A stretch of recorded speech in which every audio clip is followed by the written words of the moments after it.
דיברנו קצת קודם על התרופות שאבא שלך היה עושה. אתה זוכר עוד איזשהו סיפור על התרופות האלה? על איזה סיפור על התרופות של אבא שלך? איזה תרופות היו עושים אז בזמניהם? חוץ אמרת כאילו להחזיר את כן, אבל עוד דברים, היו עוד דברים? כן, הוא היה עושה, היות הכיר את העצמות של הגוף, אז הוא היה עושה עיסוי,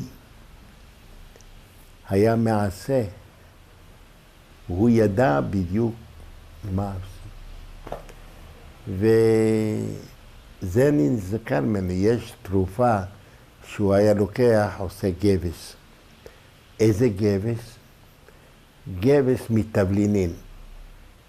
יש סוגים של תבלינין, זה בערבית ואני לא אגיד את זה.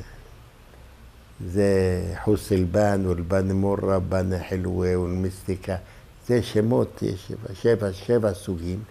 את זה היה קונה, והייתי מביא את זה הביתה, הוא מביא את זה הביתה, והייתי דופק את זה, טוב טוב לעשות את זה דק דק, והיה לוקח מזה עם חלבון של ביצה, היה מורח את זה על בד, ושם במקום הפגוע. ברגע ששם במקום פגוע. זה נשאר יומיים, זה מתקשה, יום מתקשה, באים אליו, אז הוא שם על זה אלכוהול, שזה יתרכך. וזה נשאר עד שזה מתקשה, יוצא לבד, ואז זה היה מבריא. למה זה היה עוזר? מה? למה זה היה עוזר, התבלינים האלה? הבד לא, מה שהיה מרוח על הבד. היה מורח את זה על הבד עם תמיסה של חלבון, והיה מורח את זה בבד ושם את זה. לאיזה מחלות הוא היה שם את זה? לאיזה מחלות שברים. היו עוד דברים שאתה זוכר ברפואה? תראי, הוא ידע להקיז דם. להקיז דם. היה מקיז, כשיש דבר כזה, ומסתבר, אחר כך, במשך השנים האלה למדתי מהעיתונות. היה עלוקות. היה לו עלוקות, היה מביא עלוקות בתוך בקבוק מים עם מים. קטנות.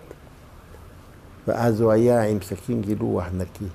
היה עושה את כמה נקודות ושם את העלוקה. העלוקה הייתה נדבקת לזה, הייתה הופכת להיות כזו גדולה. לוקחים אותה העלוקות, מוציאים אותה ושופכים לוחצים אותה כך חזק עד שיוצא כל הדם ממנה ונהיית קטנה בחזרה, מכניס אותה בתוך מים. ככה זה היה. איך זה העלוקות? אני יודע איך זה העלוקות. מדברים, יש כאלה שמדברים, יש כאלה שיודעים, ראית. אז הוא היה עושה. ואז, לפני מספר שנים, שנה, שנתיים, משהו, היה בעיתון שהעלוקה, כשהיא מוצצת, היא גם מחדירה מהזה שלה, וזה מבריא את המקום. את קראת את זה? יודעת? שמעת מזה? וזה היה לפני עידן ועידנים, כשאני הייתי ילד. הוא היה יודע לעשות את זה, היה לו כזה והיה מביא, ומה עושים מהעלוקות האלה אחרי שמתנפחות? לא זורקים. לוחצים אותם, לוחצים חזק, חזק, חזק, וזה משפריץ את הדם, ונהיית קטנה בחזרה, מכניס אותה בתוך מים, נשארת שם. זהו. היו עוד דברים שהוא היה עושה? לא יודע, באמת לא יודע. עכשיו, דבר באמת אחרונה, אתה דיברת כמה פעמים על ההסתדרות. כן. ועל דברים שקרו לפני קום המדינה, כל מיני מוסדות שהתחילו לפני מוסדות. אתה יכול לספר לנו קצת על המוסדות לפני קום המדינה? לפני קום המדינה, זה היה יותר נכון להגיד ההסתדרות, המפלגה, אני מדבר על ירושלים, המפלגה, מי שהיה מזכיר המפלגה פה בירושלים. את הכרת אותו, אדם מאוד מאוד נחמד. הוא היה אצלי חבר, היה בגיל אבא שלי. אבל הוא חבר שהייתי קטן. לא ילד, הייתי כבר עובד. משה ברעם, אבא של עוזי ברעם. הוא אצלי כזה, אני הייתי אצלו שולי קטן. זה, היינו חברים. ממש, הוא היה אדם מבוגר, אדם טוב. תמיד כשהיה בכנסת, אז לי הייתה מכונית, אז היה אומר לי, שואלים שתיקח אותי לכנסת. הוא לא היה לו מכונית, הוא לא נהג בחיים שלו, משה ברעם לא נהג. רק כשיש לו נהג, הוא היה שר, אז הוא נהג, ככה הוא לא נהג בחיים. למה הם יצרו, אתה זוכר מה ההסתדרות אז רצה לעשות? מה היה המטרה שלהם אז? של מי? של ההסתדרות, אז, לפני קום המדינה. תראי, אני לא נכנסתי לפוליטיקה. זה היה פה משהו שהם רצו לארגן נוער, שימים יבואו. אז הם צריכים להרצות בפני הנוער, לדעת מה אנחנו, מי אנחנו, איפה, מה, בכדי להכניס להם בפנים תודעה שאנחנו חייבים להגן ולהיות. וזה אפשר להגיד דבר מאוד מאוד בריא. אני מצטער להגיד, יותר בריא מהאצ"ל והלח"י. יותר בריא. לתת תחושה מה אתה צריך להשיג, מה אתה רוצה. ללחום, להרוג בריטים, מה? זה לא ניתן את הפתרון. הפתרון זה שאתה בעצמך תוכל ליזום. זה שני דברים אחרים, תראי, אני לא... אחי אף פעם לא אמר, דיבר שהוא היה, אבל הוא היה מקצועי מבחינה מכנית.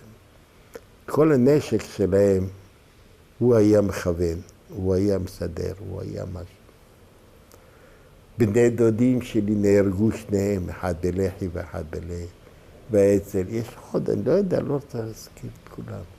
הם נהרגו, אחד שלום עזרא, זה השם של הסבא שלי, שלום עזרא, בחברון, והוא נולד בחברון גם כן.